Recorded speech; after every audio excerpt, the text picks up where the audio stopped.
go. That should have it now. That should be in the right position, as they say in France. Right, so I may have to trim this timber because there's a little bit of plastic window trim thingy there. This is right in the way. I might have to just slice a little bit off the end of this timber to get it to go in there. Offer it up and see if it'll go in now. As you can see, just got a little piece out of the end of it there, so it slips over the plastic, because the plastic trim, with there being no ceiling there when the window fitters fit a new window, they just shot up with it, which is fine, you know, it's not a problem. Yes.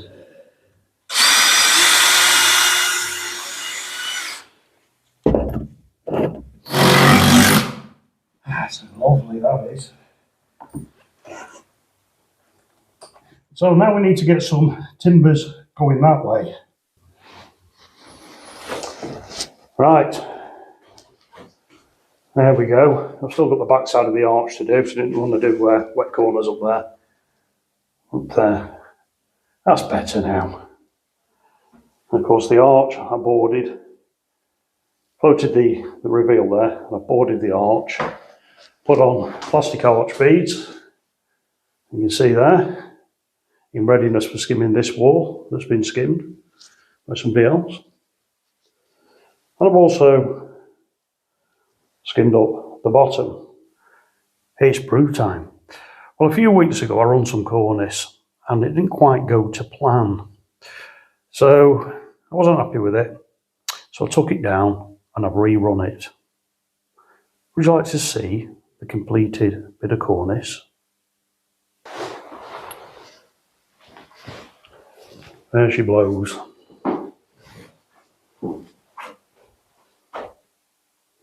Yeah, it went a bit wrong. I'd ordered some zinc plate to make up the running mould, and they sent the wrong stuff. So I tried to do it with other means, and it didn't work quite right. However, it's now right. So I'm going to use a bit of the old Carlite bonding around here. Now PVA'd the brickwork, which will take some of the suction out, plus it will help the stuff stick to the wall itself. Now for those that don't know, if you're using something like browning or bonding or hard wall, even sand and cement, overfill the bit you're doing. Don't try and get it all flush and level, plumb, whatever you want to call it, in one shot. You're better off overfilling it and then dragging off. As you can see there, we're overfilling.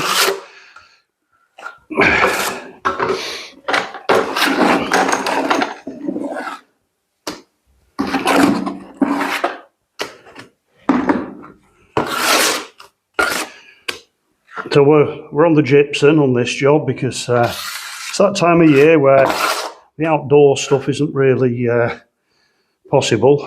Frost and snow and ice and storms and gale force winds and all that sort of stuff. So I come inside in the winter and play about with plasterwork. Although I do have coming up some line plastering to do on this particular job. So don't panic. There's a room at the rear that he wants doing in line. So I'll be finishing this room next week. Then I've got to do the landing, ceiling, board it and skim it, and then we'll be on the line plasterwork. There you go, look at that, just dragging it all off now. A bit of muck on the wall there, it's scrape that off. What it'll do, it'll leave it flush to the existing plasterwork. Now, I'm not going to cut this back to that. For the simple reason, the whole of the chimney breast is going to be overskimmed. So there's no point in cutting that back because I'm just going to go over it. However, on the edge of the bead, we will cut it back slightly to take the finish.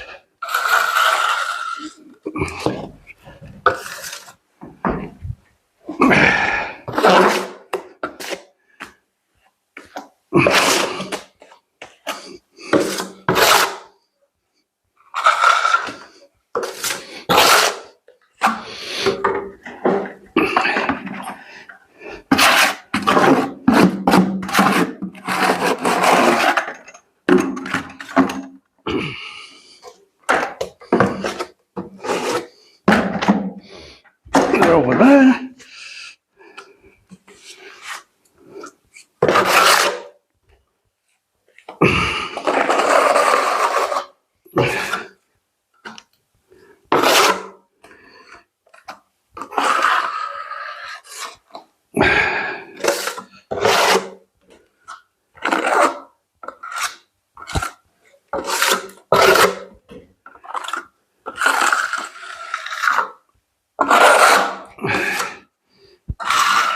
Oops, too much off there. Cut that top bead back.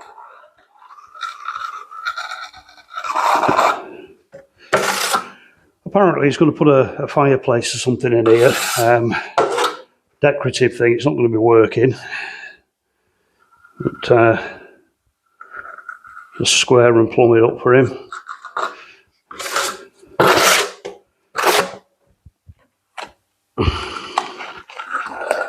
If it had been a working fireplace, I'd have said to him that it'd been better off with a bit of lime or something on it rather than gypsum.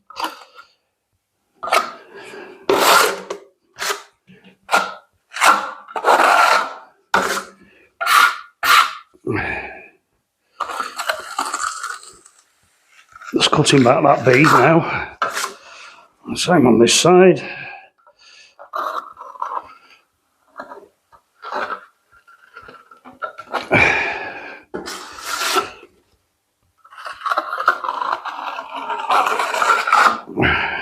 On the wrong side of it really, but I don't want to block the camera for you.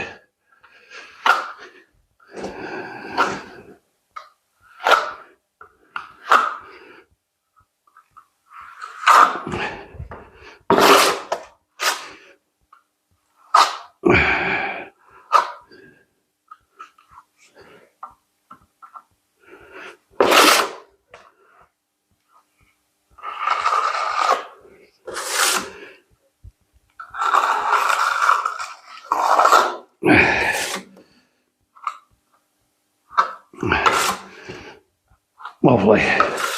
Right, so that's the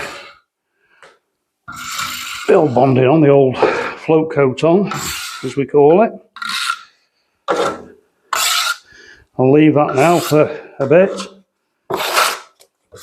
and just line it off slightly more, just on the edge of the bead really, and put a few scratches in it, and then that's ready for being finished or skimmed.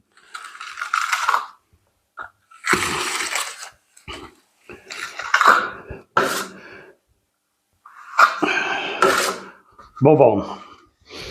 Right, there's a little deep bit there. I'm just going to put a bit in that on the edge of the skim bead.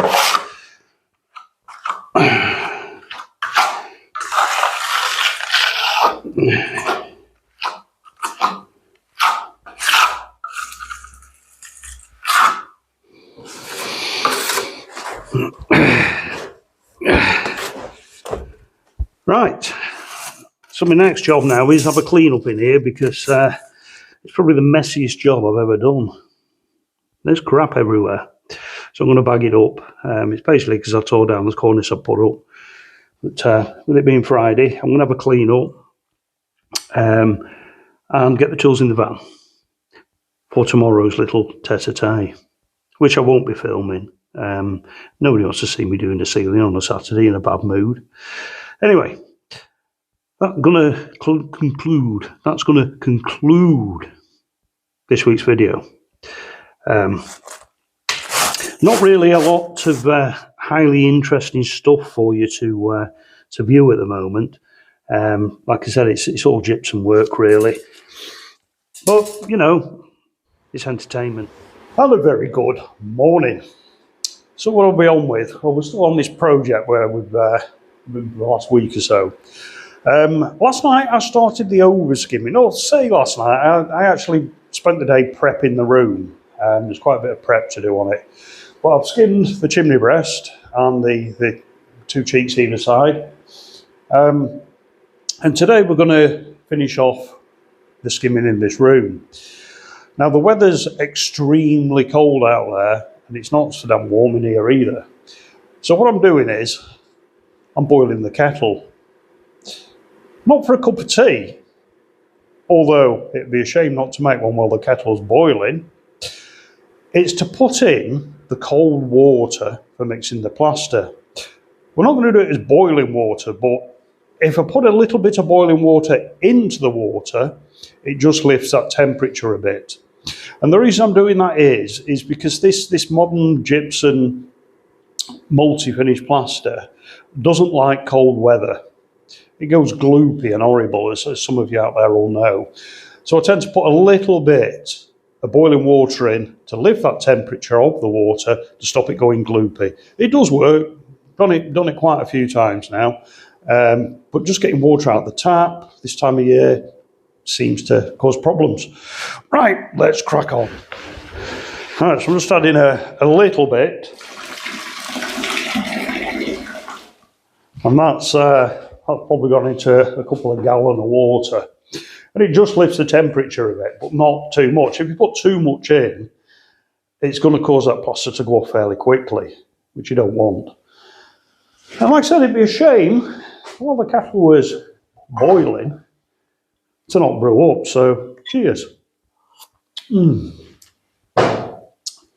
Just what I need on a cold morning like this. Right, I'm going to mix up. We'll not show you that. I mean, we've all seen that before. And then I'm going to start the plaster work.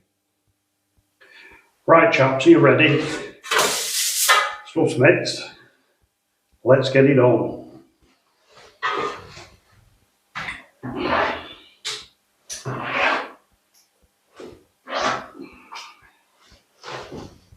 Of course, I've warmed the water up to room temperature so the old plaster thinks it's summer.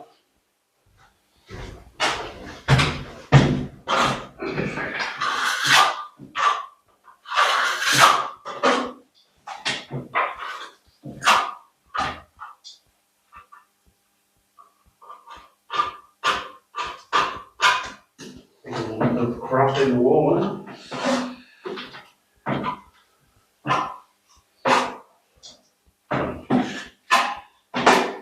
Yeah, some of you all know when you're doing over skimming and you've got picture rails on, skirting boards on, the old cornice.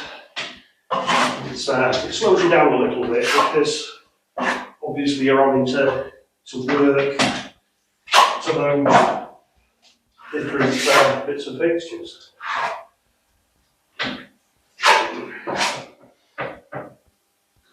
Tape up the cracks with the old fibre tape. Only a couple.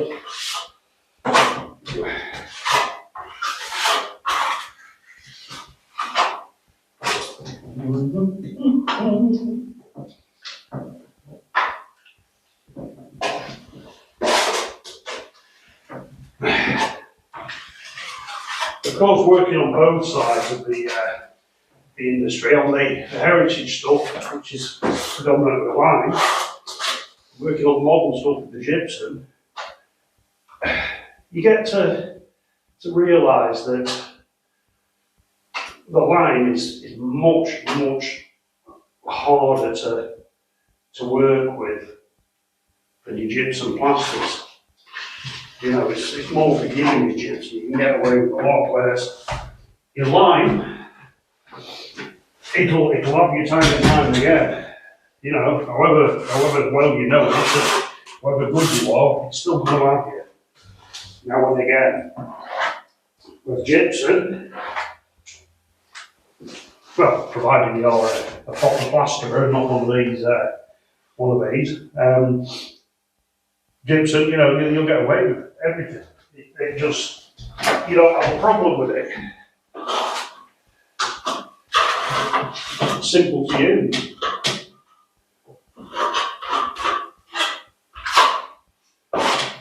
Simple to use.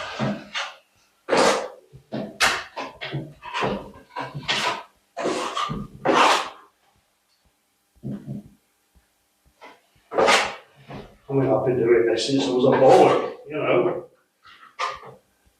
Second nature now.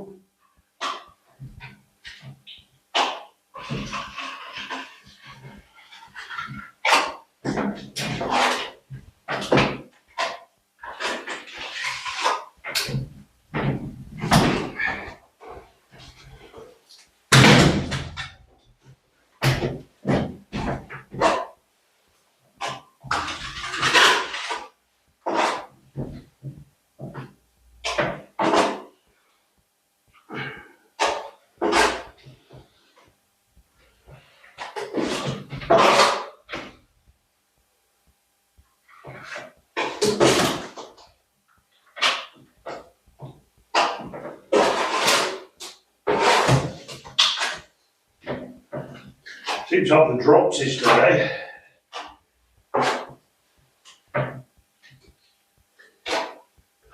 Not warm body, I suppose. It is very cold in here today.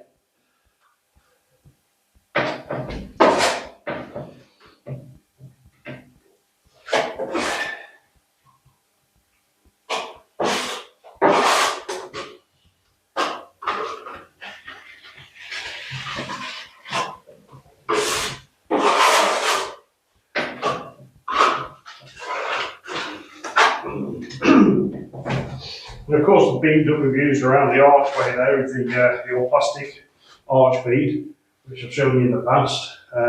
So anybody that's a young lad that's new to the industry or something like that, and you've never come across one before, that's what you can use, an arch bead. Back in the day, of course, we used to cut down the old skin beads. Put the V-shapes on one side of it and bend it over like the plastic ones are. But the plastic ones are pre-done. You just put them up. Put them to size and put them up.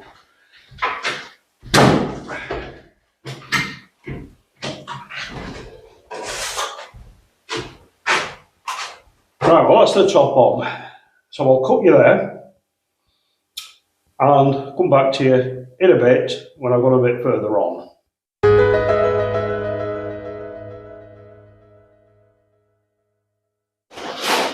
And a very good morning. It's now Wednesday and we have completed this room at long last. It's all done. So what's next? Well, we're going to start boarding the ceiling on the landing. Now once again, they stripped the plaster off the laths, but left the laths on. And he wants them to stay on. So it's going to be a bit like this one was, a dirty, horrible job. However, it's only narrow, so that's not too bad. Right, let's crack on with the day's events. The landing ceiling. Not looking forward to this really. However, it's all part of the process. Right, I've got the boards on. Now when I'm stood here, this ceiling is like that. It's everywhere. So what I've done to try and straighten it up is, I've run some lath as a temporary measure around this ceiling light. What I'm going to do is I'm going to bund it out to try and straighten it up a bit, because the chap that owns the place, he's going to put a timber around here and an architrave, and because of the shape of it, he's never going to be able to get an architrave to sit on there. So we're going to straighten that up for him with some of the old bonding. dusty. Oh, excuse me. It's yeah, been a dirty job. Very dirty job. Oh, I need to tape. I need to tape up, boys. Yeah, we nearly cocked up there, didn't we? Did a bit of the old fibre tape on it. Right, so here we go. So as we have shown in the past, I'm going to overfill this, and I'm going to use my trowel as like a straight edge.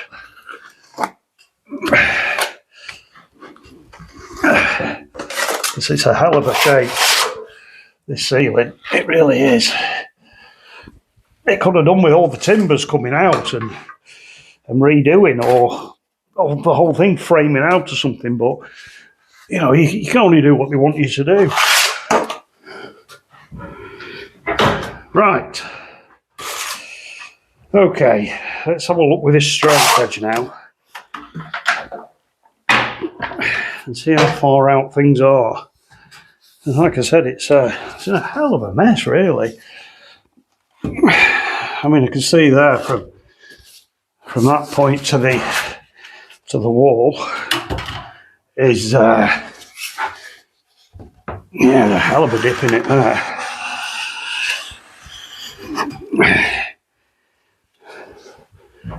I mean, I possibly have been better off floating the laths, but the thing with that is it's such a dirty job getting all the old plaster out of the laths, between the laths, that I wouldn't fancy doing it. And of course, it's Operation Skim It. So we're planning on having this landing finished for lunchtime today. Ceiling done. I've floated all the patches, all the chases, so I'll skim them up as well while we're waiting for the ceiling to pull in. And yeah, that's the master bedroom complete and the landing complete. We'll then move into that room there, which is the rear bedroom, and we'll start prepping that in readiness for over skimming. Once that's completed, we can then get in the room that's down that way and line plaster it. And that's hopefully then us up here. Well, chaps, that's first coat on and flattened. Not too bad. Just gonna have a cup of tea now and then pop the second coat on, let that pull in a bit, flatten it, and so forth. And once I've done that, I'm going to do the patches on the walls in here, which won't take long. But that'll be, well, pretty much it for today. I don't fancy starting the next room. But saying that, you never know. You might be surprised. And there we go. One ceiling, boarded, partly floated, and skimmed. Now this landing finished. And of course, this room here was the other one that I've done this week. All done and dusted and cleaned out, ready for them to come and decorate, etc. And there's the old cornice that gave me so much aggravation, but it's now done. I'll have a quick peek on the side of that, all done and finished. So there we go. That's pretty much this week's. And all I'm going to be doing now is, like I said, I'm going to be prepping this room up here. There's a lot of prep to do. So ceiling, walls, there's a chimney breast there wants quite a bit of attention, and over there. Right, so I'm doing this ceiling in sections, prepping that is. I've scraped off kind of like this area because I've got steps and planks set up down there, below where you can't see. So we're just going to put PVA on that bit, and then I'm going to move across and so on. Easier to do it on a planking steps than it is on a pair of steps.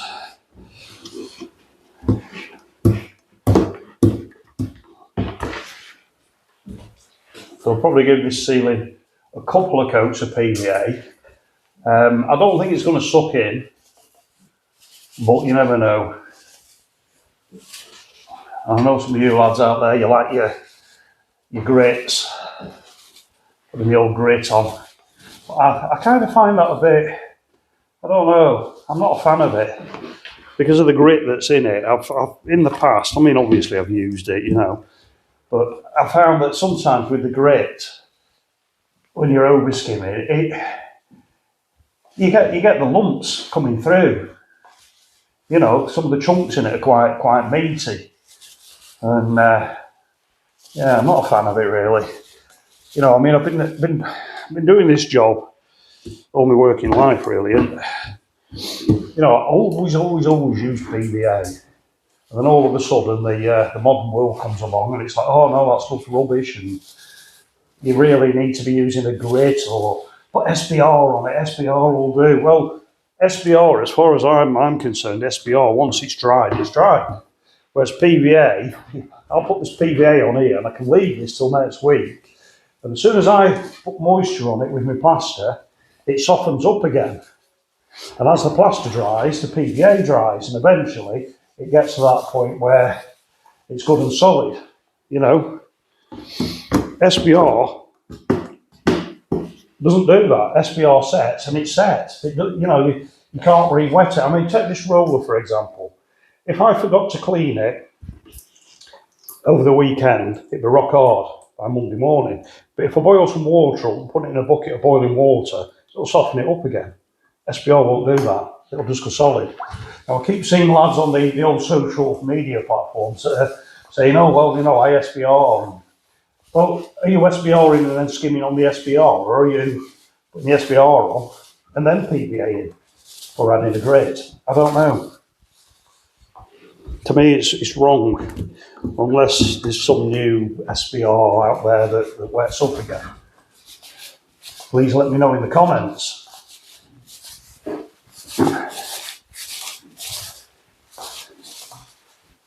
A little tip as well. Say, for example, you were doing this ceiling and you were using your extendable pole to do it, you were doing it from the ground. You can't really see where you've been because you're on the ground. If you get a little bit of earth pigment, no matter what colour, and pop it into PVA and mix it in, it'll colour up your PVA for you and not actually affect any of the properties of the PVA. And it gives you that basically view of where you've been, you know, because it's coloured up.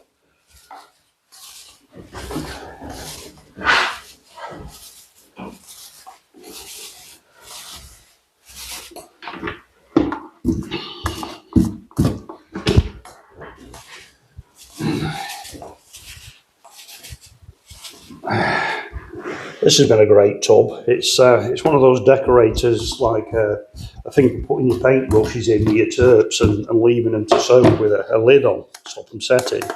But I got it a few years ago, this, and it's been absolutely brilliant for PVA. I have got the lid somewhere, or I think I've got the lid somewhere for it still. Yeah, good.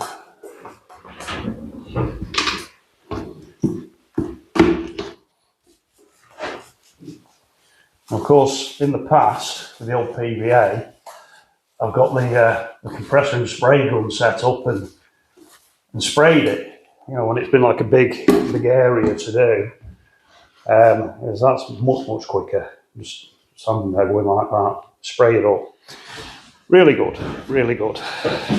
Right, so that's that section now, PVA. So I'm going to move up towards the wall. Right, so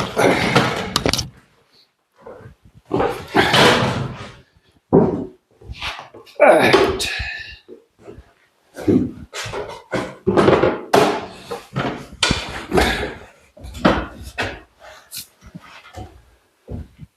Where's my scrapey thing gone? That'll do.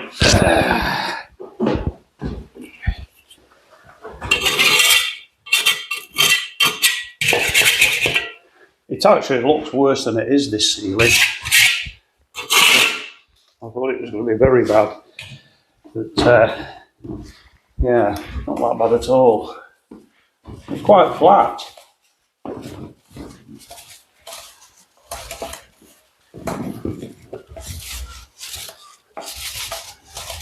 And if you're a bit of a novice and you fancy having a go at over skimming and you've got the cracks, well, you can use your fibre tape on the cracks. But what I tend to do is PVA it first and let that PVA dry out and then put my tape over the cracks, and the tape will stick lovely to it. If you try and do it while the PVA is still damp, the tape won't stick. PVA might be sticky, but your tape will not stick to it.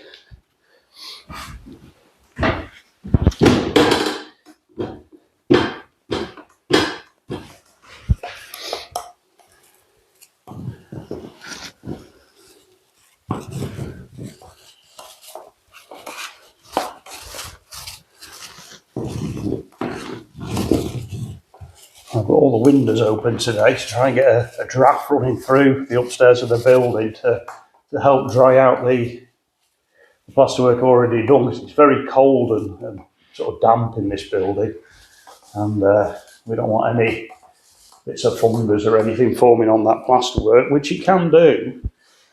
You know, if it's wet for weeks and weeks, it'll end up getting a bit of a fungus growing on it, as I've seen in the past. We did some new housing out a few years ago, and there were sections that had to be left because windows hadn't been put in. They was having bay windows and they'd not done the stonework, so they couldn't get the frames in. But we had to dab right round and then stop where the bay was. But we couldn't skim it. And of course, over the winter months, it all went mouldy. So we treated the boards anyway with an anti-fungus thing that, as far as I'm aware, it never came back again.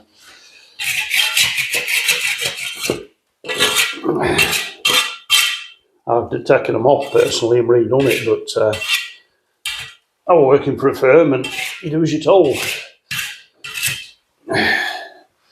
If the boss says do it, you do it. Simple as that. Although I used to argue with the boss a lot and say, no, that's wrong. And then he'd back down and say, all right, well, you're the plasterer, fair enough.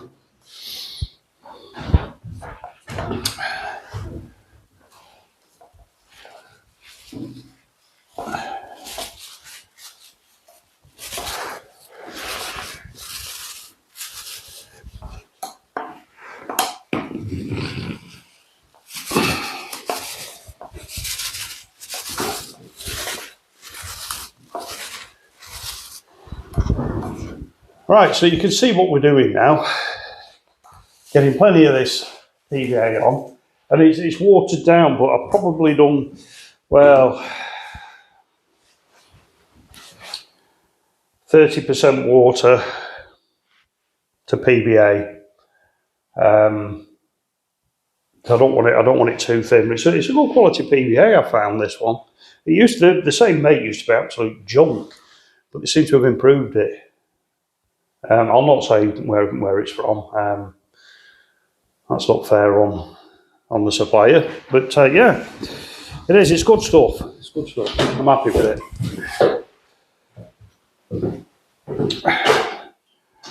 Right, so I'll leave you there for a little while while I get the rest of this prepped up, and then come back to you when I'm doing something a tad more interesting. And a very good morning, chaps. It's Tuesday, and as you can see, I have skimmed the ceiling. I got it yesterday afternoon. I didn't bother filming that. You've seen me skimming 1,000,001 times. So, yeah, apologies for not doing it, if you did want to see it.